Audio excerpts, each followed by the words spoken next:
Uh, Very good afternoon to all of you, participants at all the centers. My name is Dr. B.S. Pabla. I work as a professor in mechanical engineering at this institute. I am giving you these details just in case you need to reach me after this, you can note down. Now, the topic which has been given to me is outcome-based education, role of teacher. Now, let's see what is outcome-based education. Uh, in teaching learning, before I come to actual outcome-based engineering education, what are the issues which we have to be aware of? In specifically, I'll talk in engineering education. Student issues concerning students, uh, their qualification of course is fixed by AICTE, quantity and quality.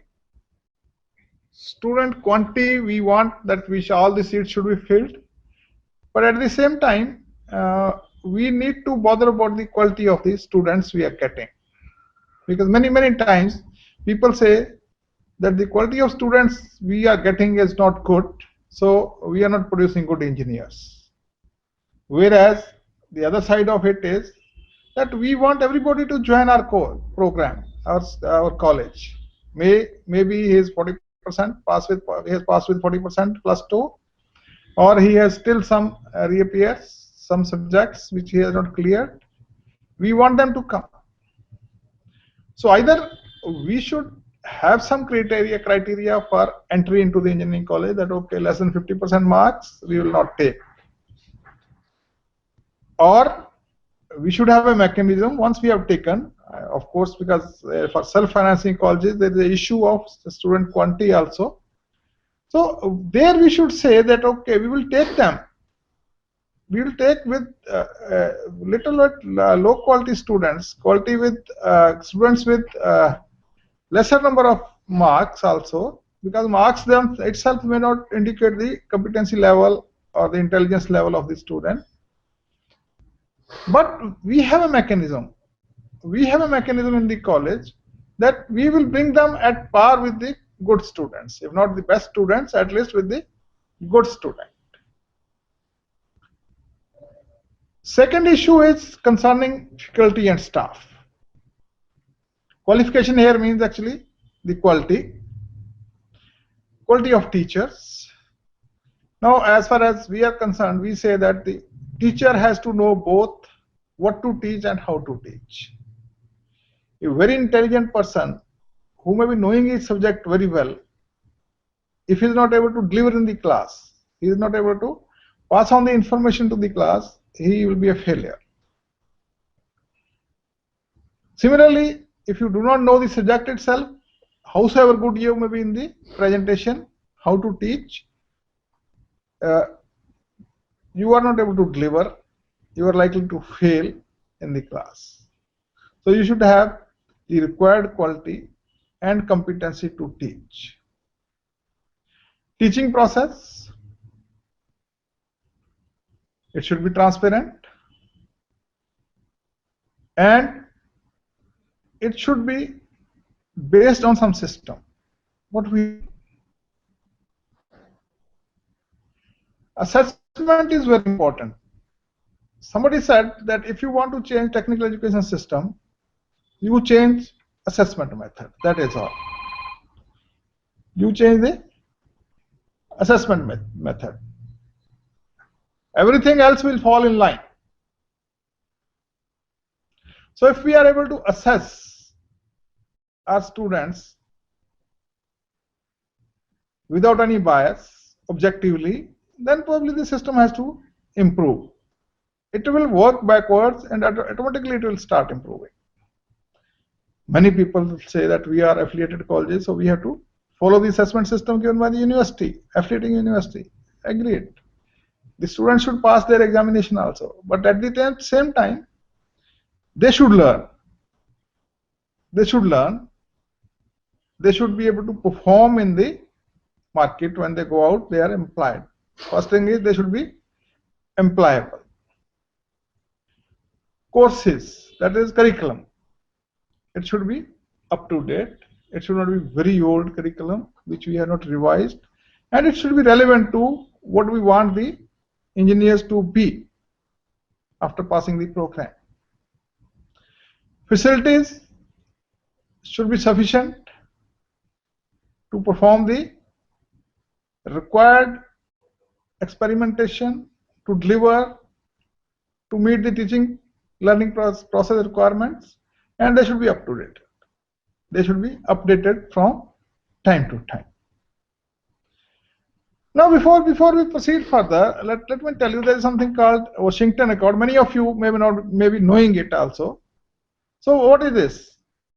It is basically concerned with accreditation. Now, accreditation of engineering programs is basically a quality assurance aspect which we are trying to attach to Washington Accord. So, what is Washington Accord?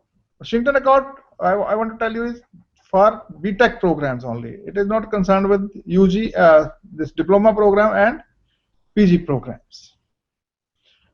So, Washington Accord is an international accreditation agreement for professional engineering academic degrees. Established in 1989, the signatories as of 2007 are these. But in 2014, April 2014, 13 June 2014, India and Sri Lanka also became members of this Washington Accord. Now, what is this? What do they do? Washington Accord participating countries, they recognize that there is a substantial equivalency of programs accredited by these signatories. In fact, this Washington Accord is not between the countries. It is between the accrediting bodies. Like in India, we have National Board of Accreditation. So, National Board of Accreditation is become a permanent signatory, a signatory to the Washington Accord. Now, just coming to this, recognizes that there is a substantial equivalence of programs accredited by those who are signatories to the Washington Accord. Graduates of accredited programs in any of the signatory countries are recognized by the other signatory countries as having met the academic requirements for entry to practice of engineering. That means if an engineering graduate from Australia goes to Canada, he will be accepted as an engineer, proper engineer, and he can work, he can take up engineering as a profession in Canada, and vice versa. Before 2014, what was happening? If somebody from India went to Canada or Australia or Hong Kong or Japan, they were not treated as equivalent to their engineers. So they said, okay, you pass some exams and you get a professional engineering degree certificate, then only you can work in those countries.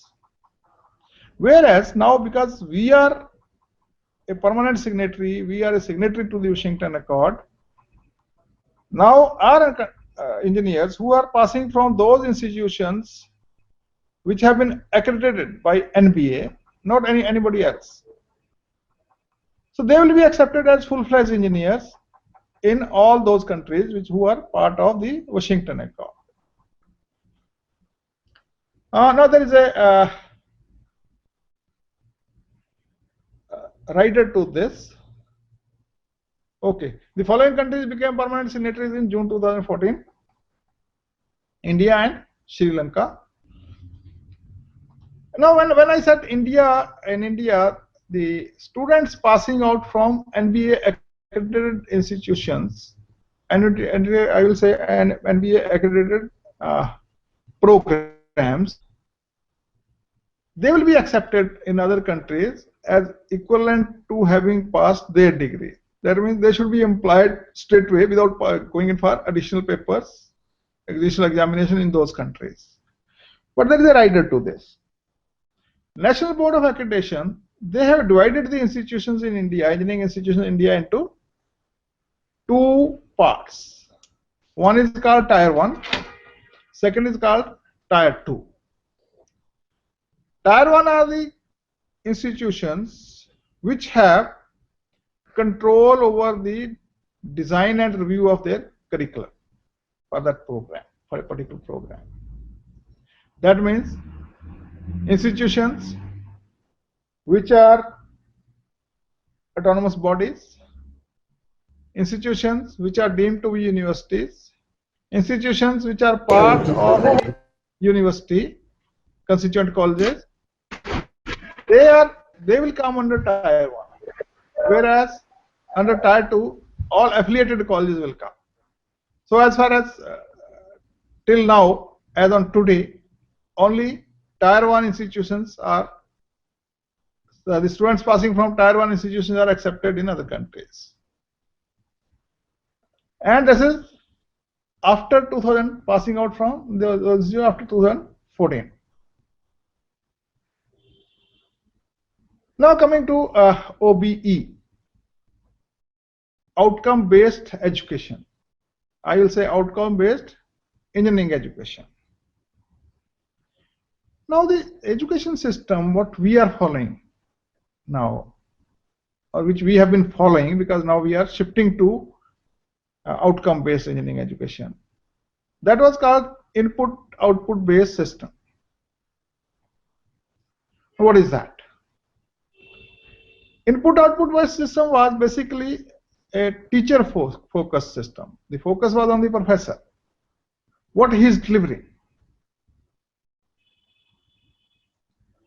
That means we were trying to ensure inputs that okay, teacher will be there, labs will be there, curriculum will be there, and teacher will cover the entire curriculum. We will give the students a test, examination, and if the student passes with 90% marks, he is very good engineer. If he passes with 60% marks, he is not that is a good engineer.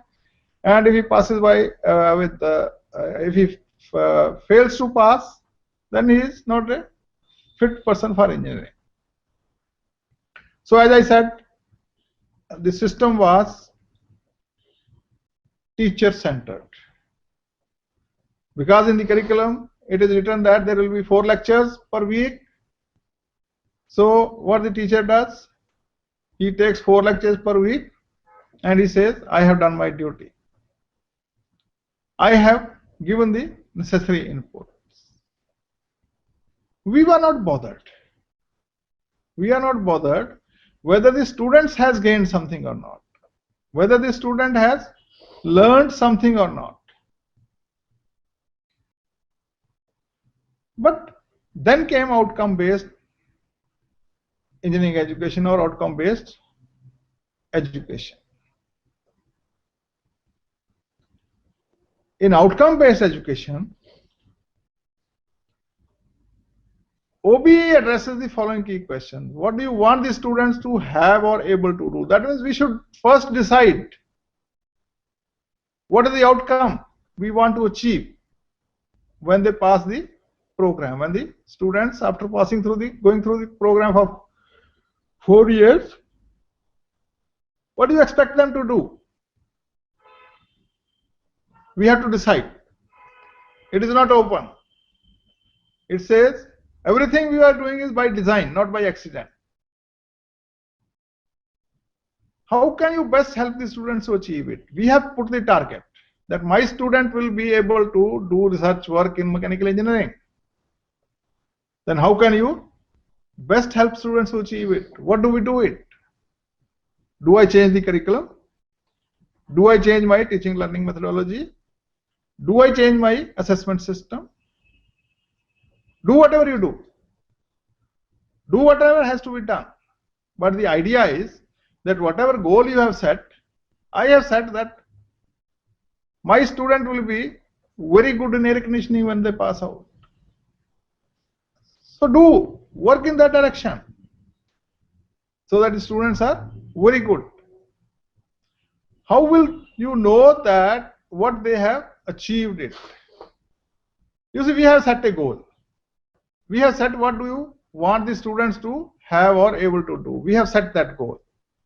We have set the limits that okay, This is the minimum thing which my students will be able to do. Then we have designed the processes. We have implemented these processes also for teaching learning. Next question is, how will you know what they have learned, what they have achieved? Have they become good air conditioning engineers? Have they become good R&D engineers? Have they become good engineers to be employed in thermal sciences? How will I know it? Is it the same old 5 questions out of 8? Or I will devise some other method. So what will be my assessment scheme? So how will you know what they have achieved? Next, how do you close the loop? We have set some goals. We have changed our teaching learning methods. We have tested them also. While testing them, while assessing them, you find that students are not up to that level what I have envisaged, what I wanted them to be. So when you feel that, okay, they are not up to the level which I wanted, then he says, how do you close the loop? What do you do to close the loop? What do you do to ensure that the students will have the capabilities which we envisaged before starting the program, or which we revised last year? So what do you do? How do you close the loop? You take a feedback from all the stakeholders, then visit back. Is it that our expectations are very high? Is it our teaching learning processes not there? We go back to the issues. We cover all the issues. Are our assessment methods okay to see whether they have achieved something or not? So how do you achieve? How do you close the loop so that they start learning? So how do you close the loop is basically continuous improvement. If you feel that our targets have been met, revise your targets. Let's say first your target was that 70% of my students will pass with 80% marks. You feel that your target has been achieved. So next time what you do? You revise your target. You say, okay, now 80% of my students will pass with 80% marks. Or I say 75% of my students will pass with 85% marks. Depending on what you want, you can revise it and start again working on this.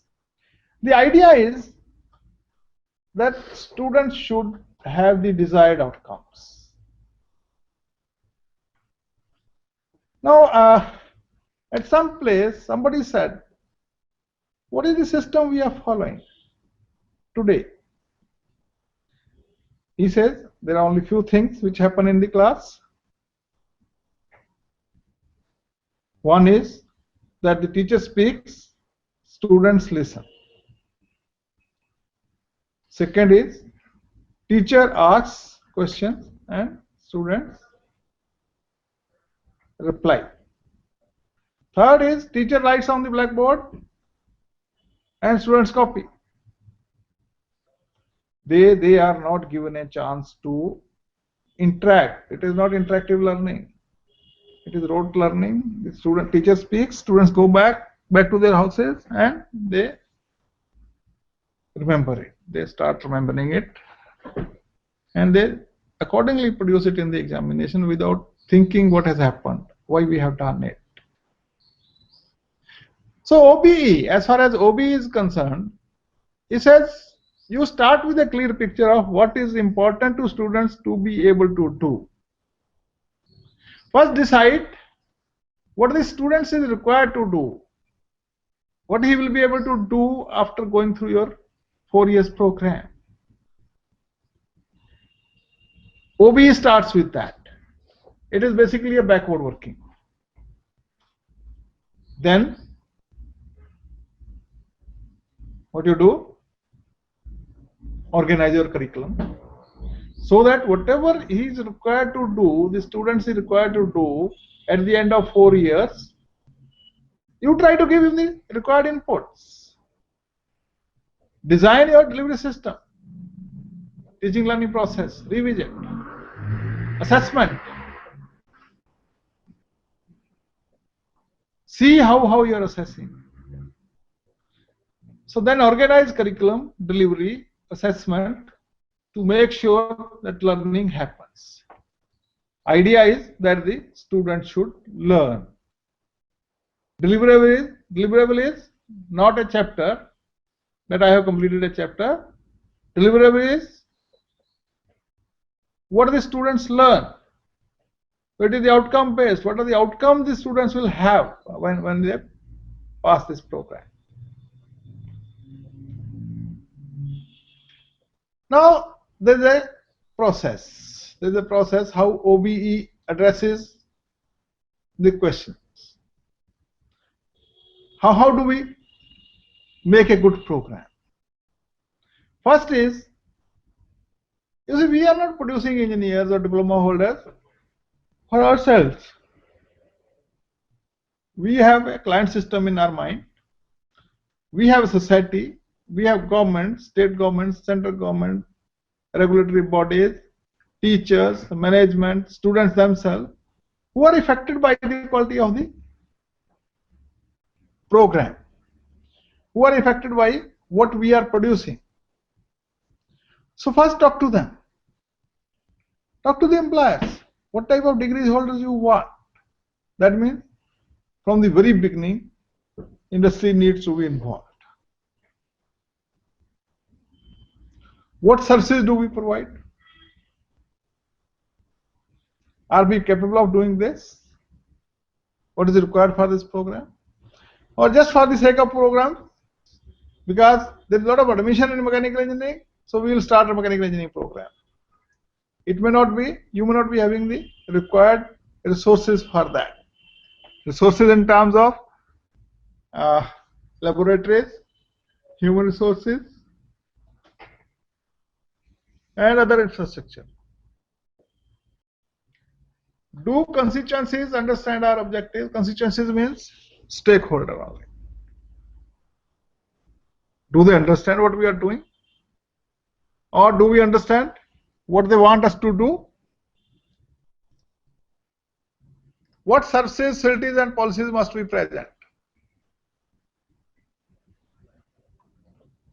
to generate, to develop the required competencies, required outcomes into the students?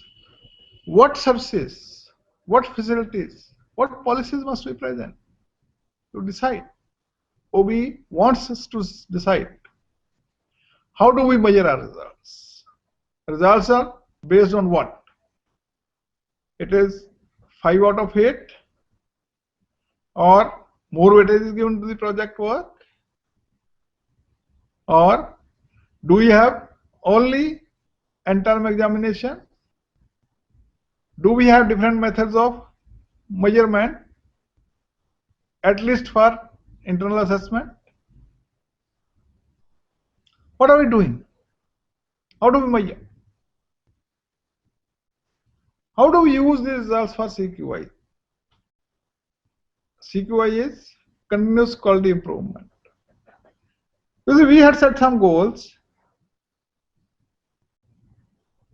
We had our teaching learning process in place. Teaching learning has happened. We have given the inputs. But we have evaluated them also by some method. Then if you find that we are lacking at such and such place, we are lacking in providing practical inputs, our lab classes are not good. So what do? He says use these results, analyze them, use these results for CQI, continuous quality improvement. Use these results. If we have not been able to achieve our goal, why? What should be done? So improve the system, improve the curriculum, improve the teaching learning process, improve the teaching learning competencies of the faculty. Are we achieving our objectives and improving? That means you compare what we wanted the students to do and what we have done, what students have reached. So you have to see that. Are our stakeholders satisfied? हमने तो बहुत कुछ कर दिया, हमने तो ये कह दिया कि हमारी institute is number 1 in the Asia और इन इंडिया और इन Rajasthan. But are our constituents, are our stakeholders satisfied with what we are doing or what we are producing?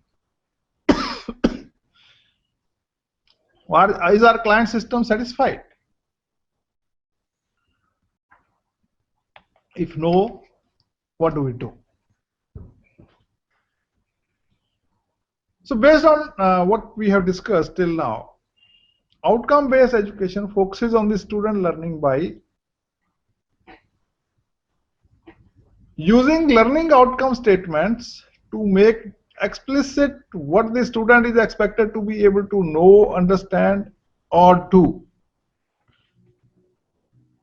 Knowledge, skill, and aptitude. We should very clearly define. Now, who will define this? Who will define? Institute will define, or the university should define. In the sense, institutions are offering the programs designed by universities, affiliating universities. Major responsibility lies with the universities, that they should do it. But if they are not doing it, or if they are doing it, we cannot say that we will just follow what the university is doing. We will follow university, then add something depending upon our intake and outcome required. There may be some local issues, local requirements, which you can adapt the system. So outcome-based education focuses on the student learning by using the learning outcome statements to make explicit what the student is expected to be able to know, understand, or do. What he should be able to do. I'll come to generic statements of program outcomes which are given by NBA. Providing learning activities which will help the student to reach these outcomes. You define the outcomes, what your student will be able to do after passing 4 years program. Then we will provide learning objectives which will give a direction to the students to reach these outcomes. Assessing the extent to which the student meets these outcomes through the use of explicit assessment criteria. Design assessment criteria where we can say that my students, 70% of my students have developed the desired outcomes. Assessment criteria should be known. And assessment criteria should be known to everybody. Everybody means the students, the teachers, parents, employers, all stakeholders. They should know how we are testing. They should not have the feeling that, okay, if you are getting 95% marks, the interview committee who is interviewing the candidate, he says, okay, you take out your sessional marks and practical marks, give me only theory marks. So if it is total score is 90%, theory marks is, it comes to 55%. That means there is something wrong somewhere. Evaluation is not correct. Assessment is not to the desired level. So this is how you make the constituent requirements. That means take the requirements from the stakeholders.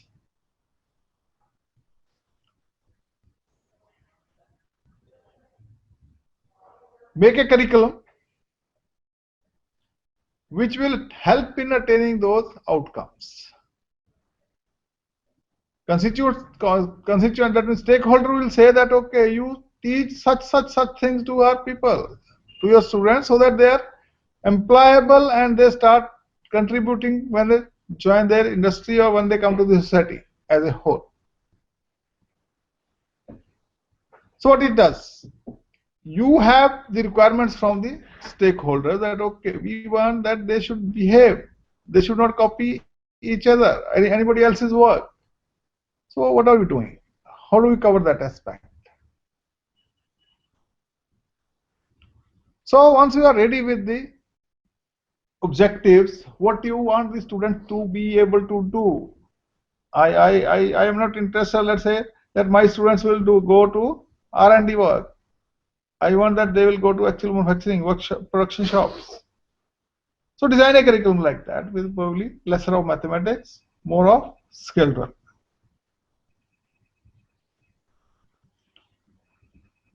So take the constituent requirements,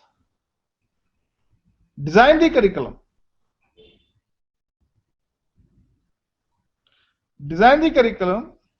and make the staff, supporting staff as well as faculty and other facilities available to the students. Teaching learning process, decide. Either the school decides, or a school means college decides, or the college is told that, okay, you should follow this, and the dictate is from the university. Then graduate with outcomes, he comes, he gives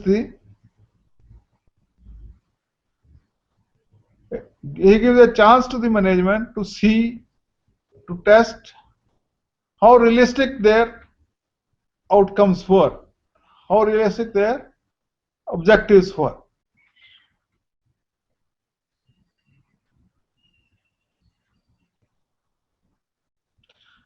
Now what should be done?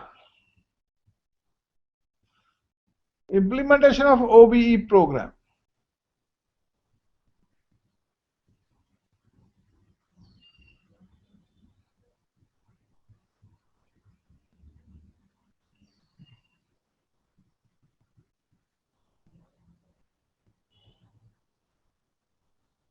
Implementation of OBE program, effective program educational objectives. That means we should be very clear. We should be very clear what our program educational objectives are. Program educational objectives are basically, we call them PEOs also, program educational objectives. So what do you do? Before starting the program, before designing the program, you decide what the program educational objectives of your program will be. Now let's see what is the program educational objective. Program educational objective is basically what your students will be able to do immediately after passing the program, as well as after 4 or 5 years of passing the program. After 4 or 5 years of passing the programs. So you write what you want what do you expect your students to be. You have defined your PEOs. You define your program outcomes also. Let's say one of the program outcomes will be that your student will be able to use a specific engineering program discipline, let's say mechanical engineering, to solve mechanical engineering problems. So outcome is that he should be able to solve some real life problems using mechanical engineering. I'll come to what are the other program outcomes. Practical assessment tools. Assessment tool should be such that it should actually measure what the student has learned. You can say that maybe you will evaluate the student through a project, through project work, which they were supposed to do in the last year of their degree, but at the same time they are doing it in the last year of degree program. But the project should be such. The project should be such that the student uses all the subject knowledge and skills of all the subjects which he has studied up to in the previous years and as well as in the current year. Now, practical assessment of project should be a serious thing. It should not happen as it is happening now, that the students are purchasing ready-made projects and putting it in the examination. They are showing it to the examiners. Inside story, they do not know what is happening because they have not made the project. They have not done the calculation. Effective assessment planning. As I said, you should assess and evaluate. Evaluate first, then assess. Then you should have a continuous quality improvement procedure in place.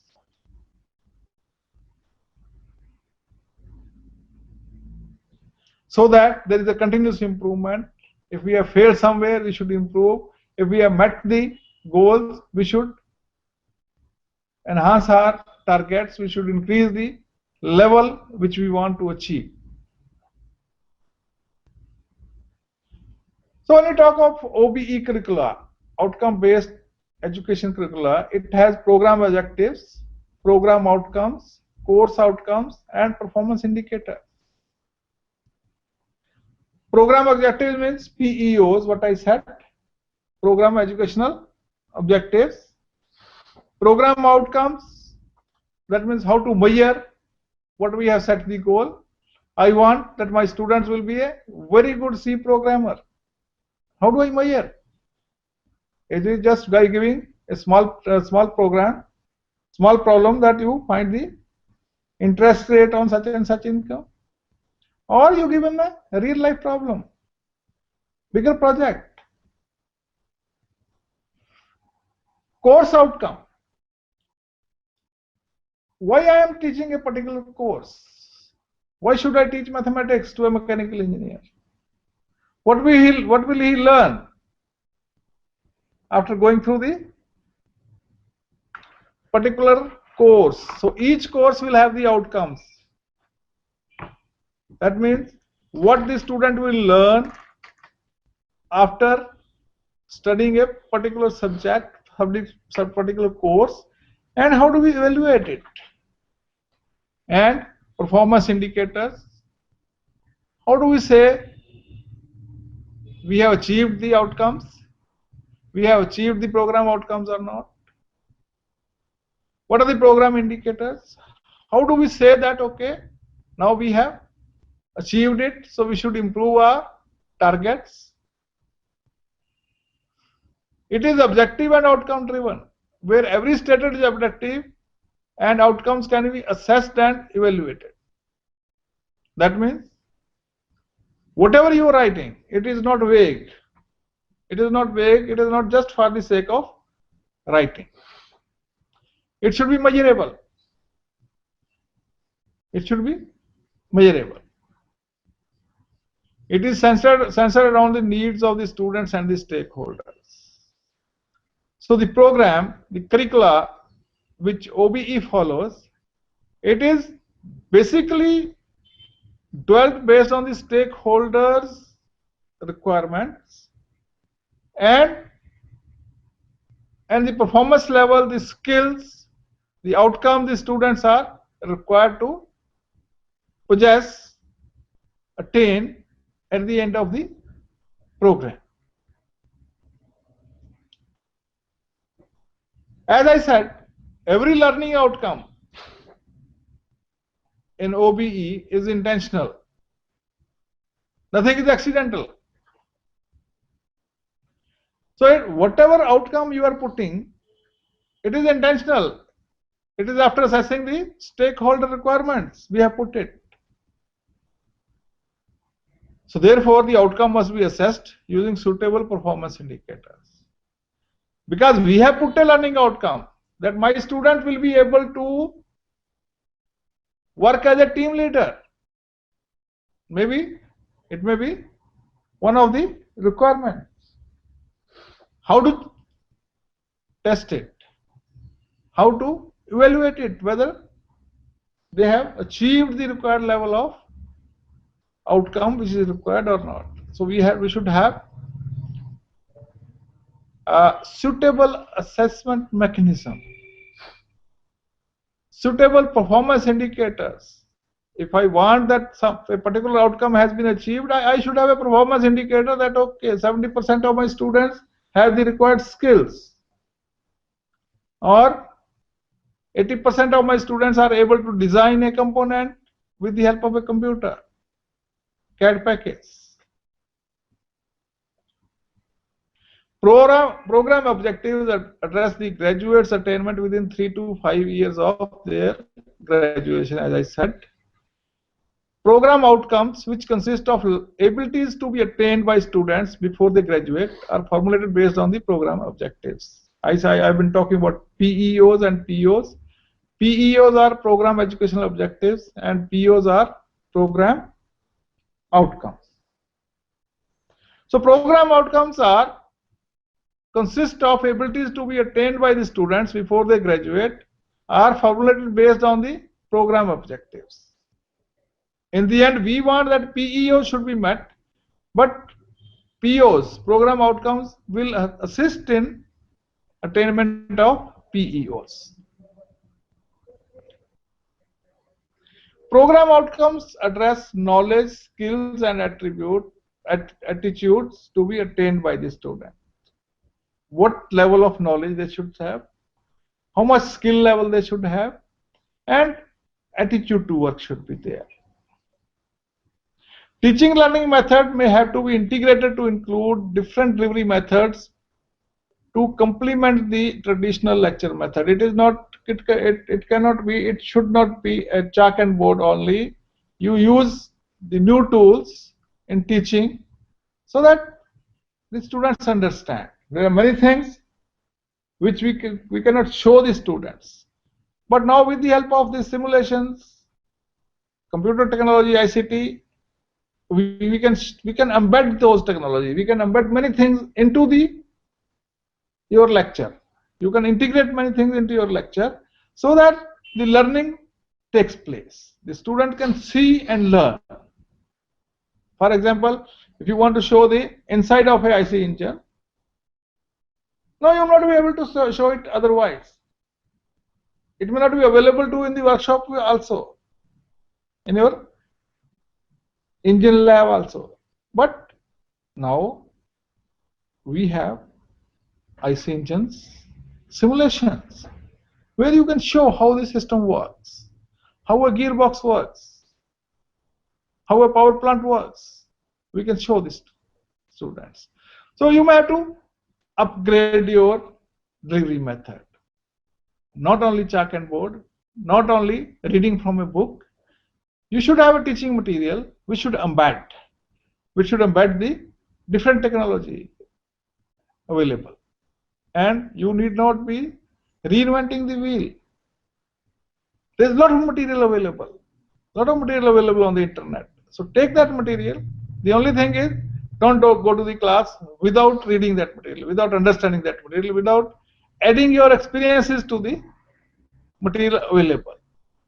And acknowledge that you have taken somebody else's material, but it is good material, that is why I have taken it.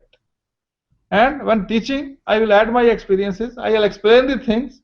Now, explanation is only possible if you have read the material, you have understood before going to the class.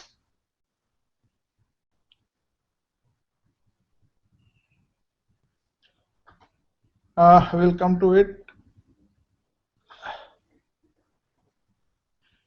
Now, program objectives or PEOs. As I said, each program will have PEOs. So what the program is in preparing graduates for their career and professional accomplishment, consistent with the institute mission, involvement of constituents, stakeholders. When you write program objectives, before that I have skipped one slide. Okay, this slide I'll come back. What is the program preparing graduates for their career and professional accomplishment?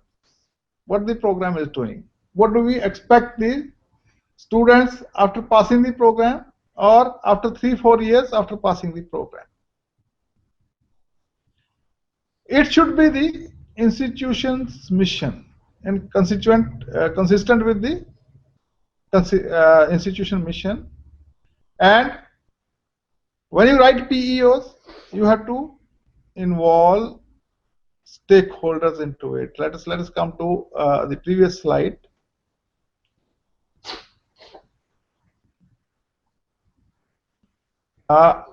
Everything starts when you start an institution, when you start a new program. It should have vision and mission. What is vision?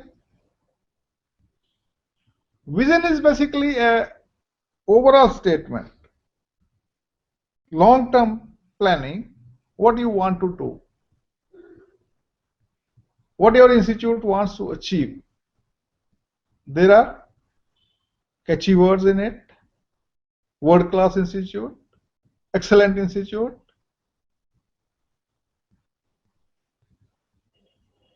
Nothing, no harm in writing that. You can aim very high, that you want to make a world-class institute in engineering education. You want to make it an excellent institute. But what follows after that? What are the facilities you are creating? What type of teaching faculty you have? What is the curriculum you have? It should match with what you are writing. You should have a vision that, okay, let's say it says to be a premier university that propagates the generation and dissemination of knowledge in cutting edge technologies. The university has written that this is the vision. They want to be a premier university that generates and disseminates knowledge in cutting edge technologies. No harm in writing this. Very good vision statement. But two things. How do we achieve this vision? How do we reach this vision? How do we attain this vision where we generate and disseminate knowledge in cutting edge technologies? Do we know what are the cutting edge technologies? So vision is basically a long term. And vision, once written, may not be revised. Right? Normally it may not be revised, but there is no harm in revising it if you find that something else is better than what we can do. So mission is basically to achieve the vision what we will do, how we will achieve that vision. So to be a premier university, to generate and disseminate knowledge in cutting edge technologies, how will we do it? Mission statements. Vision statement is one. Mission statements may be many, 3 to 5. So what is mission? To deliver quality academic programs based on state-of-the-art R&D. That means we will achieve our vision through mission statement 1. To attract and nurture quality minds who will contribute towards the global knowledge economy. Second method, second step in achieving the vision, second mission statement. To inculcate a strong research culture within a dynamic, efficient, and effective team of academic and support staff. To be self-sustaining via education and the commercialization of R&D products and services. That means to achieve the university vision and mission, we have these 4 mission statements, which are basically steps. To achieve the mission, mission steps. Now, based on the university vision and mission, and it is a case of university which I am discussing, the Faculty of Engineering and Technology as a whole, they have a vision and mission which has to be basically derived from the institute vision and university vision and mission.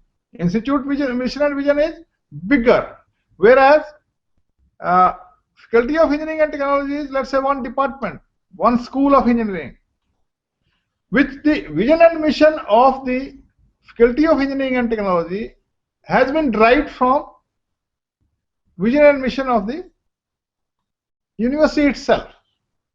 That means through Faculty of Engineering and Technology, we are trying to attain the vision and mission of the university as a whole. That means once the university vision and mission is clear, we will write the vision and mission of the Faculty of Engineering and Technology so that it helps in achieving the vision and mission of the university as a whole. Similarly, in Faculty of Engineering and Technology, if you have different departments, Department of Mechanical Engineering, Department of Civil Engineering, Department of Electronics Engineering, and so on, you will write the vision and mission of each department. And as I said, the department vision and mission will help in attaining the vision and mission of the Faculty of Engineering and Technology, which in turn will help in attaining the vision and mission of the university as a whole.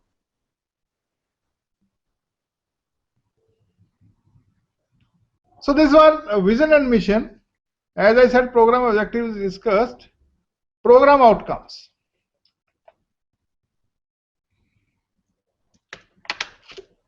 So program outcomes are called POs also. Expected to know and able to perform or attain by the time of graduation. That means what the student is expected to know at the time of graduation, what he should be able to do in terms of skill, knowledge, and attitude.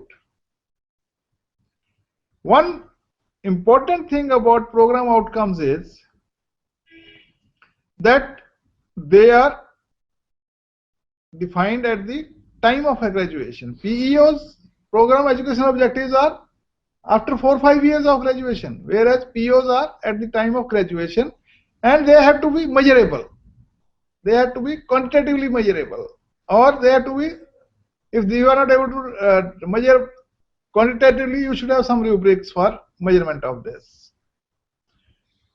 Now NBA, National Board of Accreditation, has defined some outcomes, A to K, they call that A to K because it starts with A and K, L, up to L it goes now, which irrespective of what program a student is undertaking, all engineering graduates should attain those program outcomes.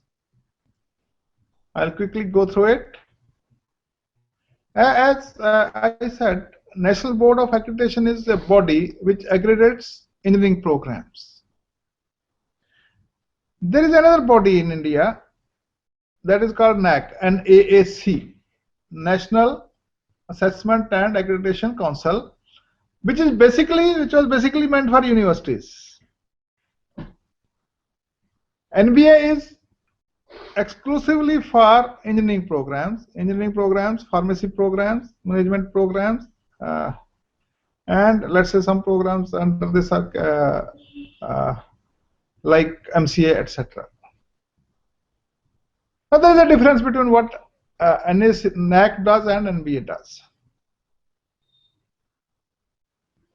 NAAC NAC is basically, there is a difference in approach. How do they do it between NBA and NAC? NAC will accredit only the university or institute as a whole. Let's say I am in Chandigarh, NAC team comes to Punjab University Chandigarh, and they say after the visit that okay, Punjab University is accredited with A grade. Now they say Punjab University as a whole, the institute as a whole. That means whatever 40, 50, 100, 200 departments which are coming or programs which are coming under the university all get accredited. There is the Institute of Dental Sciences, they get accredited automatically. When the NAC says Punjab University is accredited, that means all programs are accredited. Whereas NBA doesn't do that. What NBA does is, NBA does accreditation program wise. Now let me explain what is the difference between program and department and institute. Institute and department you know all.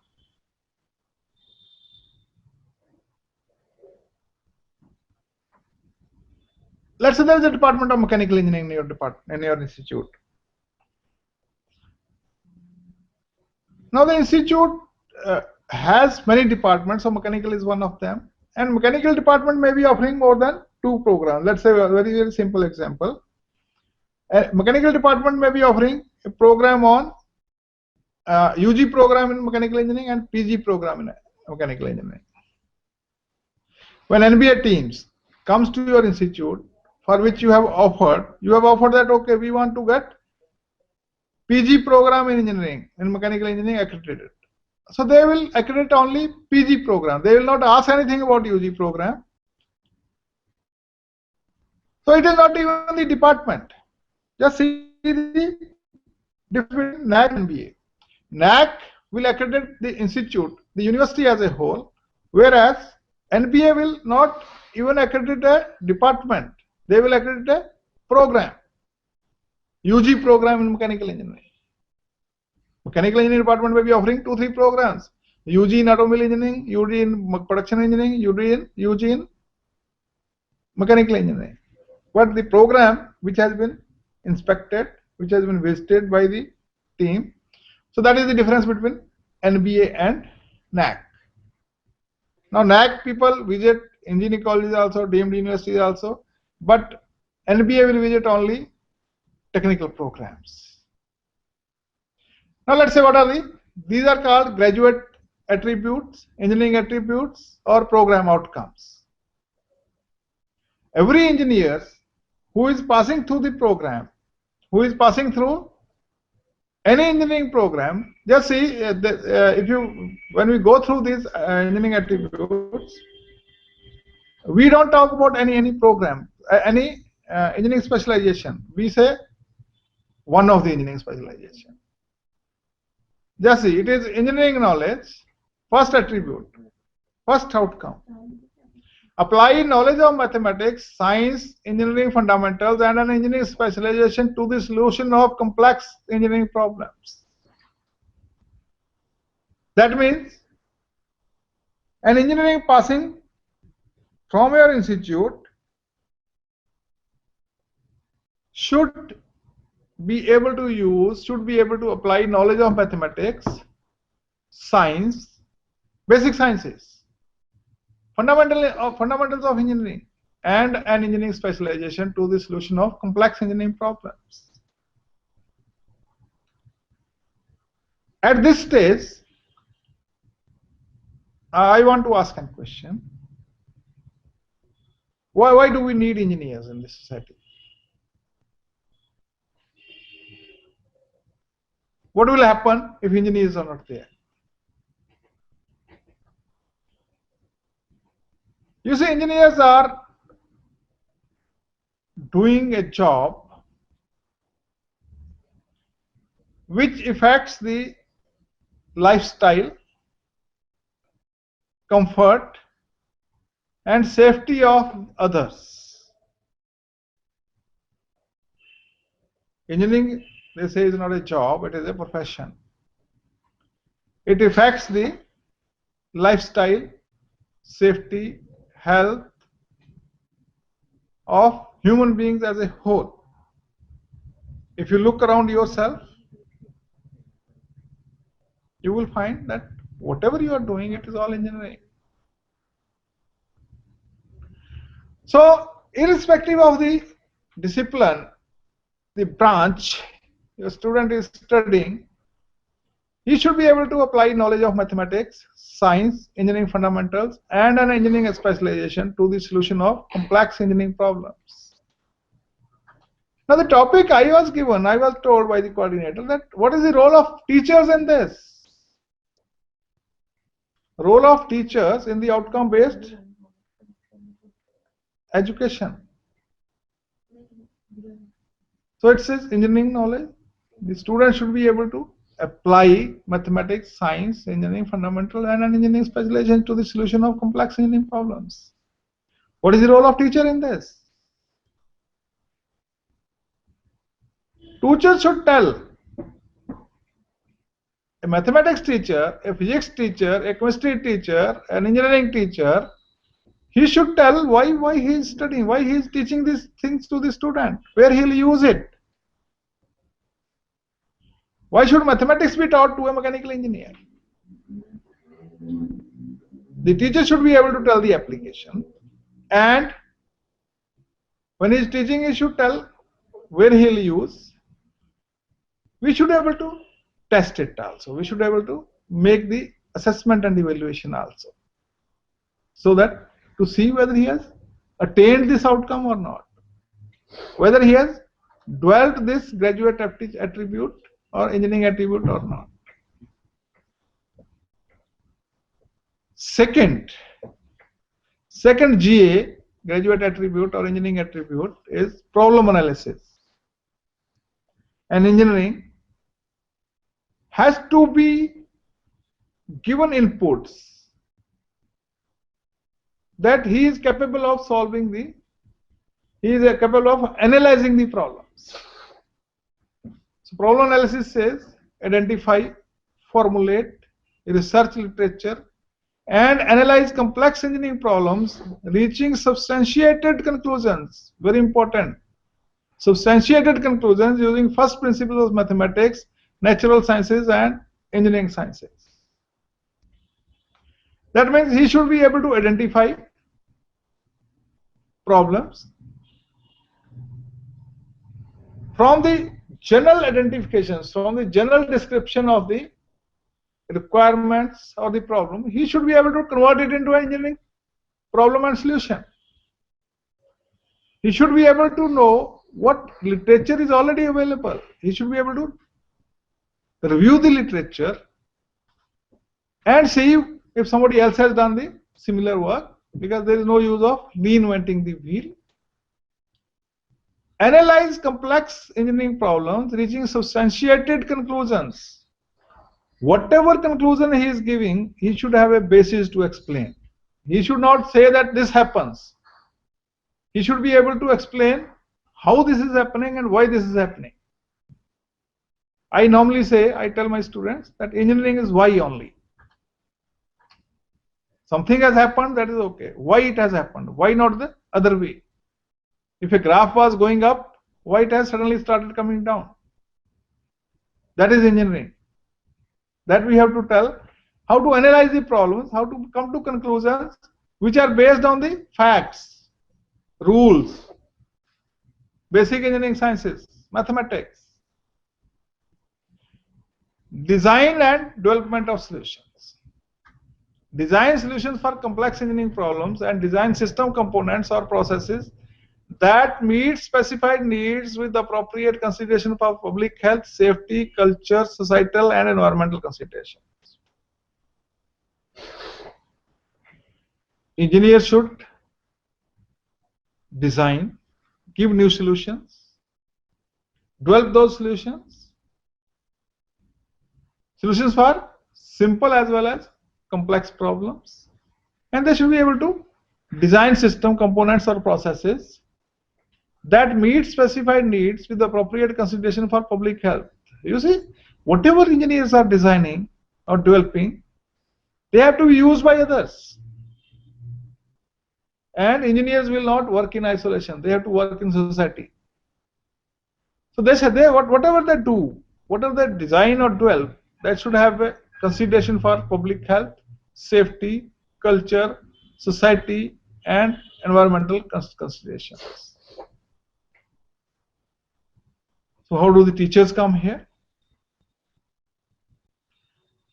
Unless teachers talk about this. When we say, let's say in mechanical engineering, when we design a component, we say it should not have sharp edges because it may hurt. It is not in consonance with the safety of the equipment, of the human being working around the machine. So we say it should not have sharp edges. We should be able to explain it to the students. What do we mean by all this? It should not create environment problems. It should not create pollution problems. It should not eat into the natural resources. It should be recyclable. It should be sustainable solution. All this we have to tell.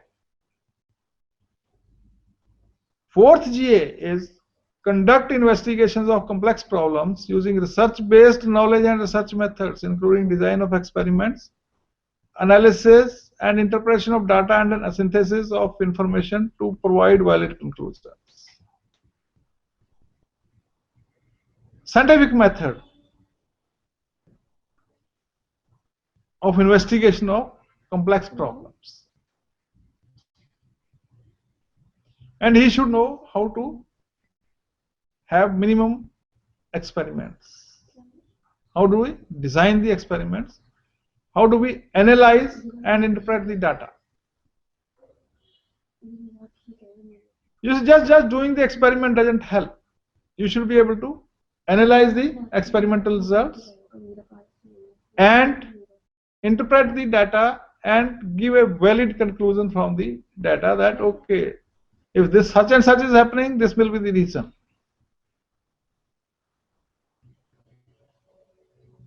Modern tool uses. Very important. I was in an interview at some place, conducting interviews for lecturer in mechanical engineering, assistant professors in mechanical engineering. There were some 23 students whom we interviewed. I asked everybody, how much computer you know in mechanical engineering? Nobody knew. Nobody said that I have used computer in design, in manufacturing, in planning. So when an engineer comes out of the institute after 4 years of program, he should know what are the tools available. He should be able to select an appropriate tool, new tool. Instead of doing with the calculator, you have a computer. Instead of designing manually, you have a CAD package. We should be able to model the engineering systems, we should be able to do the mathematical modeling and analyze the things, so that without actually making, without actually producing the thing, we are able to analyze and take out results. The engineer should know. Engineer should know when he is passing out from your institute.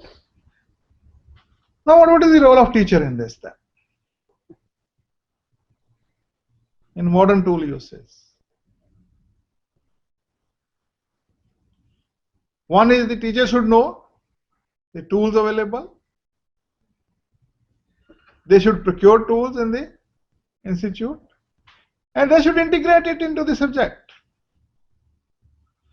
You see, we were talking about introducing AutoCAD in engineering graphics in the first semester of engineering. Few suggestions came, and finally they said, okay, we will introduce a subject on AutoCAD in diploma programs. We were talking about diploma programs. I said no. I didn't say no. I said I have a suggestion that we should not introduce AutoCAD as a subject. We should integrate AutoCAD into the engineering graphics subject. We will say, okay, if they are making 12 sheets, minimum 6 should be made on the AutoCAD. That will tell them how to use AutoCAD in engineering drawing. Otherwise, you keep teaching them AutoCAD and keep asking them the commands. They don't have the feel that it can be used as a tool in engineering graphics.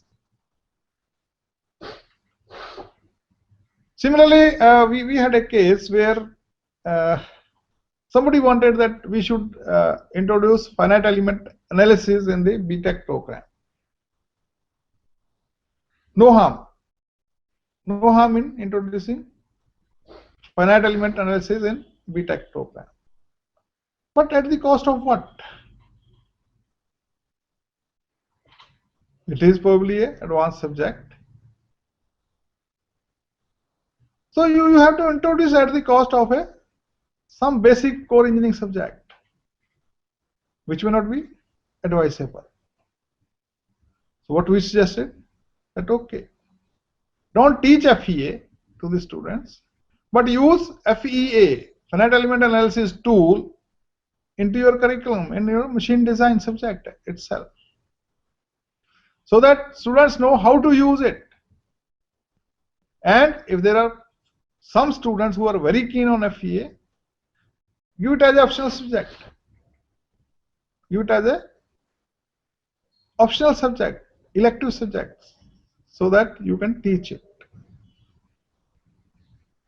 So the students should know machine tool, modern tool uses, and the teacher very much is expected to contribute into this. Sixth attribute is engineer and the society. It says apply reasoning informed by contextual knowledge to assess societal health, safety, legal and cultural issues, and the consequent responsibilities relevant to professional engineering practice. I discussed earlier also that engineers will not work in isolation from the society. He has to work with the society. He has to produce the solutions which are to be used by the society. So he should be able to know what are the requirements on health, safety, legal and cultural issues. And as a professional engineer, what are his jobs? What are his responsibilities? And he should be able to fulfill those responsibilities. Environment and sustainability. Understand the impact of professional engineering solutions in societal and environmental contexts and demonstrate knowledge of and need for sustainable development. Student has to be told that what type of solutions he should provide. If he has a choice, He should go for sustainable solutions. Go for solutions which can be reused over a period of time. Go for solutions which are recyclable. Go for solutions which do not affect the health of the society as a whole. Eighth is ethics. Apply ethical principles and commit to professional ethics and responsibilities and norms of engineering practices. We are here talking about ethical practices, professional ethics. What are the professional ethics? Maybe that you will not copy anybody's work. If you use anybody's work, you should acknowledge it. That okay, such and such thing I have taken from such and such author, inventor. Now again coming to it, how teachers are responsible for this. Teachers can be role models in this. Teacher can talk to the students and tell that, see, you should not do this, and we are also not doing it. They should practice all this. Next is individual and teamwork. The student passing, the engineer passing out of your college should be able to work as an individual, take responsibility of his work, should be able to work as a member of the team so that he contributes to the team, as well as he should be able to lead a team. He should be able to be a team leader and lead a team, specifically in diverse teams and in multidisciplinary settings.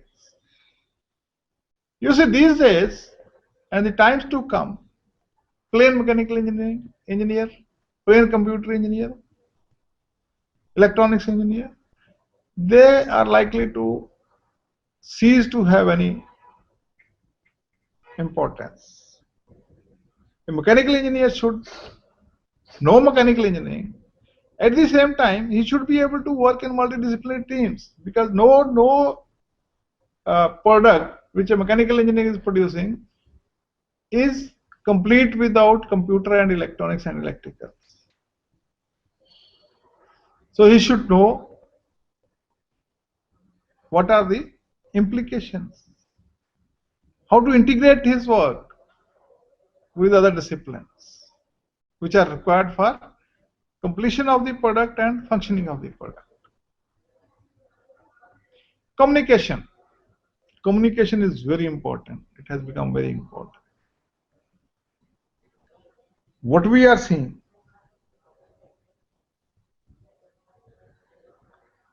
communication aspect is missing actually, both written as well as oral.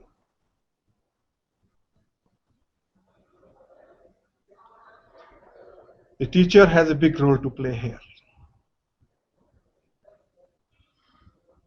Teacher has a big role to play here by giving him enough exposure, enough work, enough assignments of meeting this requirement of communications, both oral and written. So communicate effectively on complex engineering activities with the engineering community and with the society at large. Just see, it says communicate effectively with the engineering community. When you are talking amongst yourself with the engineers, in a group of engineers, your way of talking, your way of presentation may be different. Whereas when you are talking to the society as a whole, who are not engineers, your way of presentation may be different, so that you are able to convey what you want. Engineer should be able to write down and present his ideas. He should be able to make reports. He should be able to create documentation, and he should give and receive clear instructions with the help of new tools, computers, or with the help of paper, pen and paper, whatever is there. Project management and finance. As the student grows, as the engineer grows into the hierarchy, he has to involve himself into project management and finance. So he should demonstrate knowledge and understanding of engineering and management principles and apply these to one's own work as a member and leader in a team to manage projects and in multidisciplinary environments. How will we teach this? How will you teach this in the class? We will be able to teach this in the class only and only by giving them suitable exposure to the project management and finance.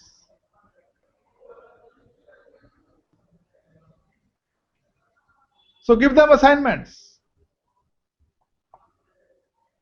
lifelong learning. After 4 years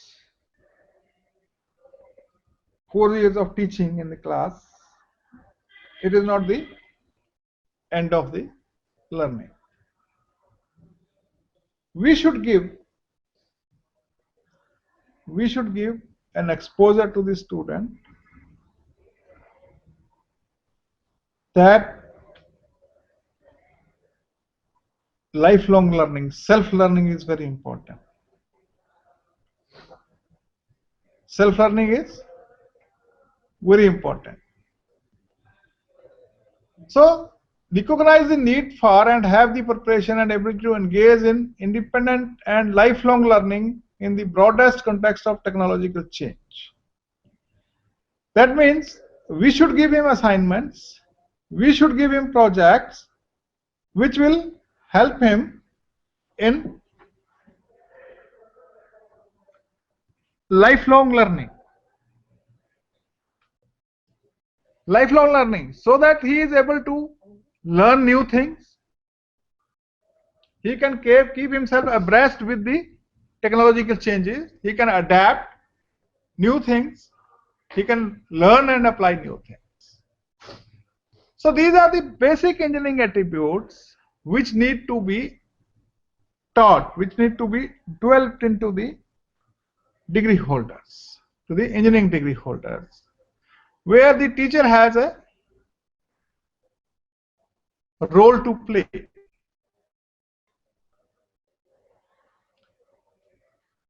Now OBE demands more than what their students are now doing from the students.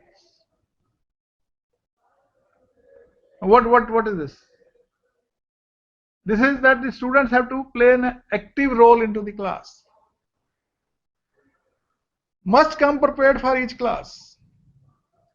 Now how will they come prepared for the class? If the teacher has told him, the teacher has planned and told the students what he is going to cover tomorrow, and the students have the material available with them, either prepared by the teacher or they have been taught how to search the material, where the material will be available.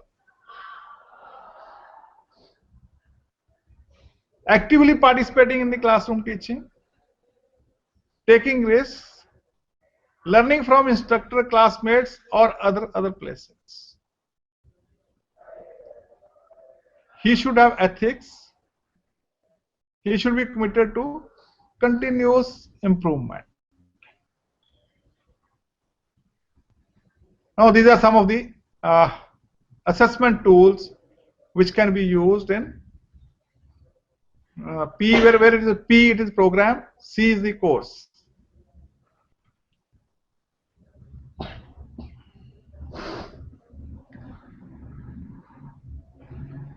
So it is so many tools which I have listed here, which can be used as a part of evaluation.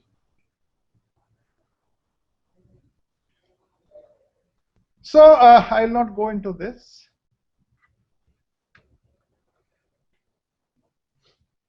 I'll come back and wrap up.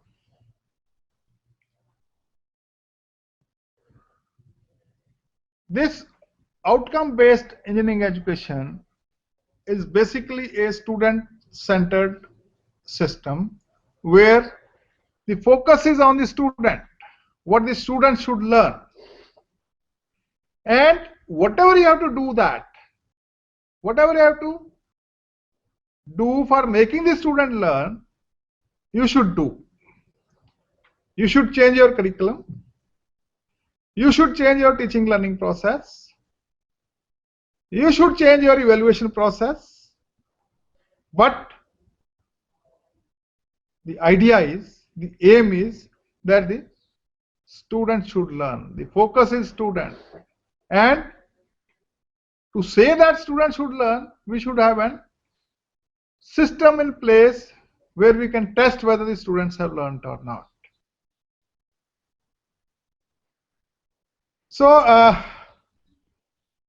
we will stop here and we will have 10 minutes for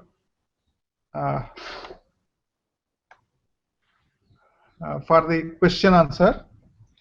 Now before I leave it open for the question answer, what a teacher has to do. We have the vision and mission. Let's say we start with the program itself, UG in computer science. We have developed the curriculum also. We have developed the labs. We have the faculty. Now what is required from the teacher? The teacher should first map. There is a need for mapping of the resources with the curriculum requirements. Your BE computer science requirement requires that there should be a networking lab in the institute. So map the labs with the curriculum. That okay, we should have so many labs. University has given it, okay. Then within that lab, university has given 12 experiments.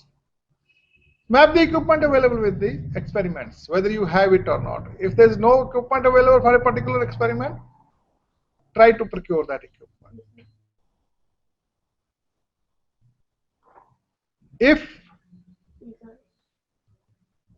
your technician handling the equipment is not trained, train him, send him for training. Train the faculty in conducting the experiments. So map the labs, map the experiments in the labs, map the faculty expertise available.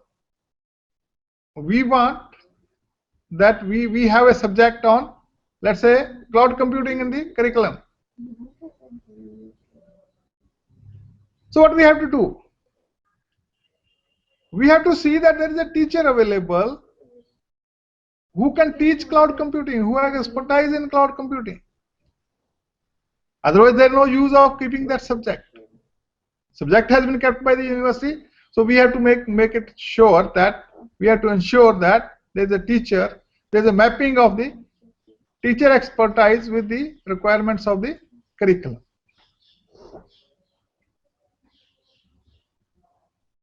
Once we have written that, we have written the PEOs, we have written POs, program educational objectives, program outcomes, course outcomes. When you set a question paper, when you write a question in the question paper, you have to write, you have to see which course outcome it is going to map, which program outcome it is going to contribute. That means when you are setting a question paper, it should be mapped to the course outcomes. It should be mapped to the program outcomes. When you are making the syllabus, your courses, what you are teaching to the students, they should map into some program outcomes. So if we are able to do that, if you are objective in your assessment, probably we will make the students learn. So now we can have 10 minutes for question answers. If you have any questions, please do let me know. Thank you very much.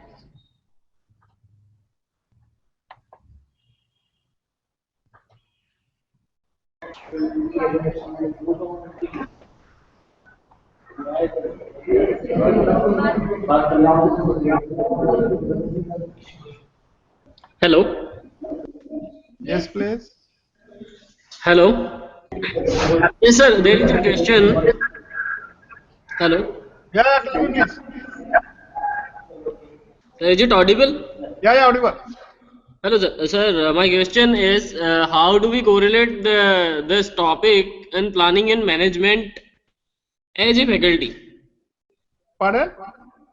Sir, in faculty development program, and the topic is planning and management. How do Yeah. we correlate outcome based education? No, it is very much relevant to your faculty development itself, as Sir, well as the, sir, I just want to know the relevance of outcome based education in planning and management. everything has to be planned and managed, isn't it?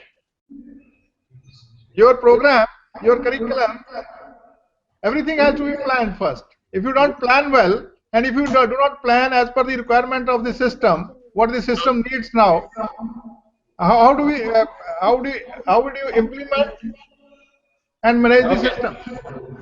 Okay, sir. Thank you. Thank you, sir. Okay, thank you. Madhav University, so do you have any query?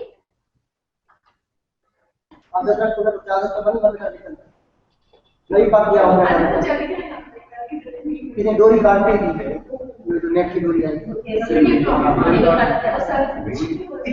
अरे वही हो जाए वही Government Engineering College, Bikaner.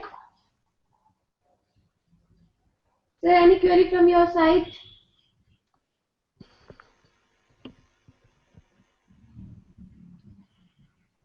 Sorry, they may not be there. Engineering College, Bikaner.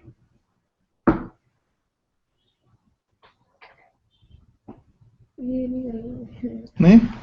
Chaliye, if there are no questions, thank you very much. Thank you for listening to me for 2 hours or so. And I'm available. I have given you my telephone number and email also. Thank you very much. Thank you.